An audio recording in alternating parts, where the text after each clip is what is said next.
what our passion is that one of the first faces that these refugees would see would be the faces of the Church of Jesus, to welcome them. And so what we're trying to do is to create this family, this community around these refugee families that kind of takes the form of that table. And so that just gives you a little bit. But let me talk about using this model of the refugee highway and kind of just thinking a little more about how this happens. So in the homelands, you have the persecution that occurs, and that's the definition of a refugee, somebody who's been persecuted because of religion or ethnicity or race.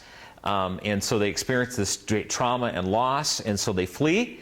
And so they flee to a neighboring country, in the case of Syria, to Jordan or Lebanon, to where they seek asylum. And they remain there, like it said in the film, an average of 17 years staying in a refugee camp somewhere. It can be 2 to 30 years. They're kind of in survival mode in a refugee camp or in a city near a refugee camp. If they get to a United Nations High Commission of Refugees office, they can apply to be resettled to a third country.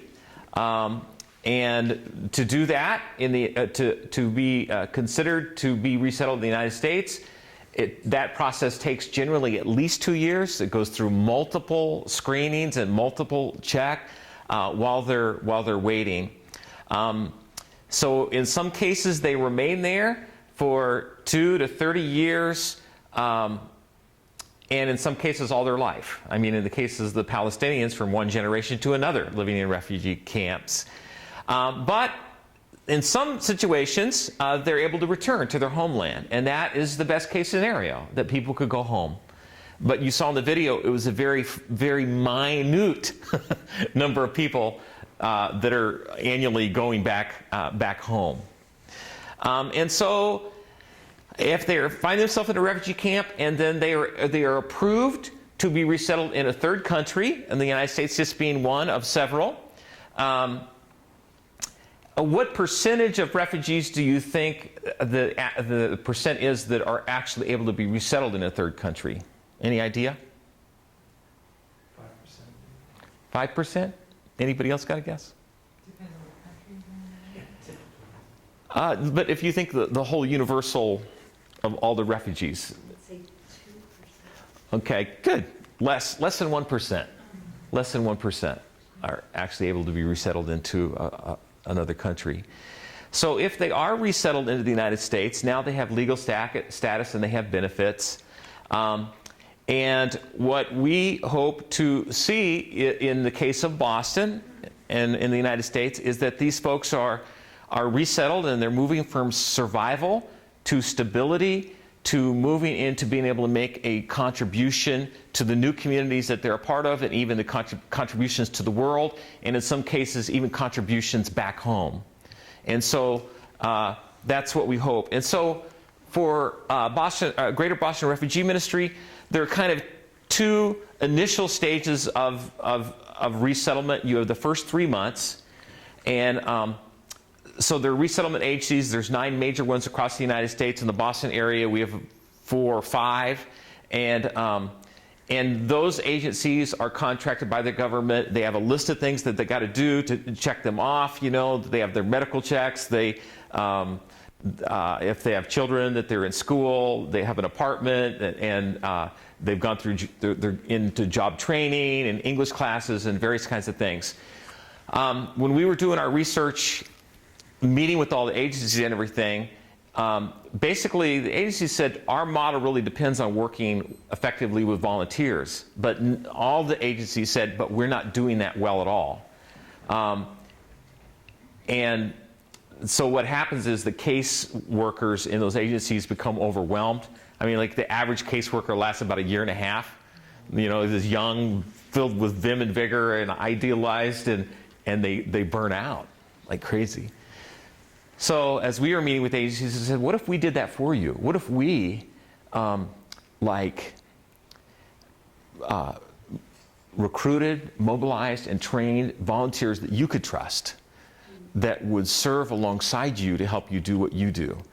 And so what we're doing is to try and take some of the burden off the agencies by by serving alongside them and with them, enhancing what they do and adding value to what they do, but also being a presence of the church in the midst of all of this. And then after the first initial 3 months, the agencies begin to cut ties. As their check marks are all done. And so that's when we pick up with this open table idea. For the next 6 months, we kind of wrap ourselves around a particular family that we will work with, and we will operate as a family around that refugee family that's described in that brochure is kind of our model. So thinking of the refugee highway, all along the highway, what can we do as a church globally? Of course, we can advocate for refugees. We can equip the church all along the highway. In the front part of the highway, unless we deal with the faucet, where the spigot, where all the problems are happening. So we have to think systemically and think about our world in a holistic way. And so the church being involved in peacemaking around the world, and economic development and community development and that kind of work. And then in the middle of the highway, the same kind of stuff that's needed. Service in the refugee camps, education, also peacemaking there, because refugee camps can be violent places. And then on this end, as they come to cities like Boston or wherever they come, these are the things that we can do. Partnering with the agencies, refugee-led organizations, holistic ministry, and something that's very important for us, that there's mutualistic transformation that's going on. It's not just us serving the refugees, it's us being blessed by the refugees that God is sending to us. And also, our ministry has a concern not just for that initial 3 months, not just for the initial 9 months, but also with an eye toward helping them to come to a place where they're making valuable contribution in the world again, and trying to do what we can to nurture that, to encourage that, and making, from a Christian perspective, a kingdom investment in the world for those that are Christians, those that perhaps might become Christians, that we want to be committed with them, for the long term, in friendship and partnership. And so for GBRM, which you really can't see on this screen very good, it's this bottom part that is kind of our zone, but you can't just work in your little narrow field. You have to kind of understand the whole system, right? And but that's just a little way of looking at the refugee highway and the way the church can kind of engage globally. And nobody who's a refugee ever sat down to think and say, 10 years from now, I'm going to become a refugee. Or 20 years from now, I might become a refugee, so I'm going to prepare. People don't do that. And I recall during the war, everyone was afraid because they were killing a lot of people. 250,000 people were killed in that country. 250,000 people. Most of the people who were killed were not combatants. They were unarmed persons. The newspaper pages, it was on television screen. It was out there. I never thought it was going to come to me until that morning when I went to bed, 4 o'clock in the morning. The guys came to my house and started to knock the door. Bang, bang, bang, bang, bang. Tolly Kura, Mr. Kura, we're here to get you. I was terrified because I knew what they've done to so many people, and I knew the area that I was from. And so they've come for me. I was not going to survive. I knew I was dead. I pulled the identification card out. And I said, can I say something? Say anything. We don't care. You say whatever you will, and we'll still kill you. So I pulled the thing out, and it was my identification card. I said, I work for the United States government. If you kill me, they're going to come after you. I didn't even know I had that stuff there, but because I had it, I had to say something, and that's the only thing I chose to say. And they were kind of like terrified. They were like, what? I said, yes. They said, you're lying. So they took the thing, and they looked at it, and they looked at my face. Wow. So they kind of got scared a little bit, and they went in a little meeting and came back and said, okay, my man, we work for U.S. government. We'll let you go, but you have to pay us $5,000. I was able to get to the United States Embassy. I got in an embassy car, drove 33 miles to the international airport, got on the flight from Monrovia to Brussels. And that weekend after I left, the rebels took over the airport. There was no flight to that country for the next 14 years. So I was like, I left my house, my guitar was still in my house, my photo album, my car, everything was there. I just left with just almost like a briefcase. I never went back. 25 years later, I'm still struggling with life. I'm practically homeless. I don't have enough means to support myself. Can you imagine the difficulties people who are, and I'm a Christian, so I'm a Christian, I keep speaking English. I used to work for an American company. I came from a country established by the United States of America. Can you imagine people who come here not speaking the language? People coming from another culture. I mean, I'm from another culture, but I can blend in because I came as a Christian person. People coming from another culture, from another, totally, they can't even recognize the alphabet if you make it as big as this building. Those are the challenges that people have to go through.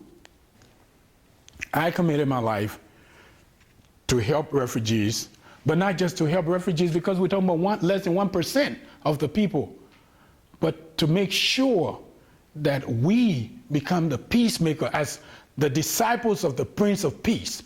We can assist refugees today, help them to learn the language, go to school, get whatever they can get from this country in terms of knowledge, and when the wars are over, they go back to their native countries to help to bring development, to bring democracy. And those who are not Christians, when they come here, they can hear the gospel and go back as Christians. And since I've been here, this year is it's my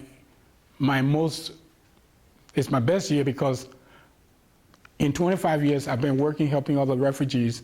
But this year I'm having 4 persons that I've assisted in this country that have left America and gone back to their countries because there is peace. Khadija was a Muslim woman that came to this country, and somebody had the audacity to tell her about Jesus. She became a Christian here. She got baptized here in Boston. But before she got baptized, she actually delayed her baptism until she could ask her father to authorize her to give his blessing. Otherwise, she was not going to get baptized. The Christians thought she was crazy. But she eventually called her father, to her father, a change has happened in my heart. I'm a Christian now. He was furious. Why would you do this? Why would you do this? And why would you even tell me? She said, I want to get your blessing because I'm not going to get baptized until you bless me and tell me it's okay. Eventually, he said, you may go ahead and get baptized. I'll protect you and you have my blessing. 2 things. Khadija, after the war in Sierra Leone, left Boston, went back to her country, Sierra Leone. In her village, she built the first church, and in the church she built a school, the only school, the first school in her village. Today, she's working in her village to bring the love of God to her people. Who's the best person to bring religious tolerance? Somebody who knows about Islam and also Christianity. This year, Khadija is coming back, Jeff is coming back, Ruth is coming back. These people are coming back just to tell people that from there to here and back, we can bring the gospel to these refugees that are coming here by embracing them, by loving them, by telling them about Jesus.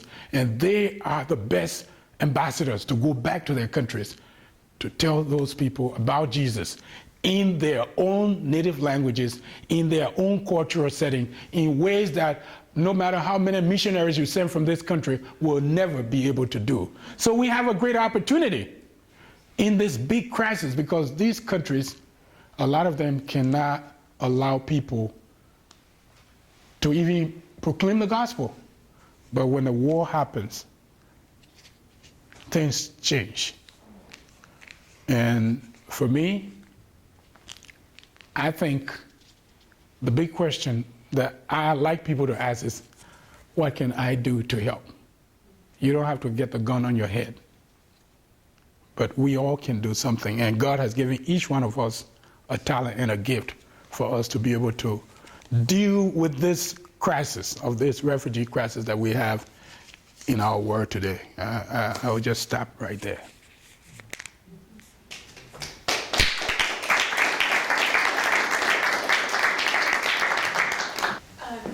Torley, you finished with what can I do to help? And that's the question on my mind here. What can we, as people of God in Boston, do to help you and come alongside this organization and your purpose? Well, I think the first thing that everyone needs to do is to pray and ask God, where can I fit into this big picture? Because each person has a gift. Everyone has something to offer. And when you look at the big problem, it looks so big that you say, there's nothing I can do. We now have this training. I think that's the first step for me. The training is the first step to just go through the training. And after that, there are lots and lots of opportunities that are available. So I actually have a question for both of you. So with recent events, with even what's happened in Mali today, in Paris, and Beirut, and Baghdad, and you listen to the conversation, and I just find myself, as open-hearted as I want to be, I find myself, the little needle being pushed, if you do it between, love and courage and fear, and even a reasonable kind of fear being pushed this way. But as I listen to you tonight, I find the needle being pushed more to love and courage. So how do we, in the midst of this environment, give voice to the stories that you gave voice to tonight to help people not be overwhelmed by the voices that are rising right now, understandably, but nonetheless present, about fear and protecting? So how do we engage what's happening right now, and for the sake of love and courage and connecting with people? I say that a much greater contributing factor for somebody becoming disillusioned in the United States that came as a refugee is like the Shania brother, Tamerlan when they did the quote, he said, "I don't understand Americans. You remember that quote? I don't understand them. I don't know any of them." And so for me, for somebody to become radicalized in the U.S., it's because the church is fearful. It's because we don't go out in bold love and meet people and engage them and draw them in, and so they become alienated, isolated, and disenfranchised. So the antidote to fear is love.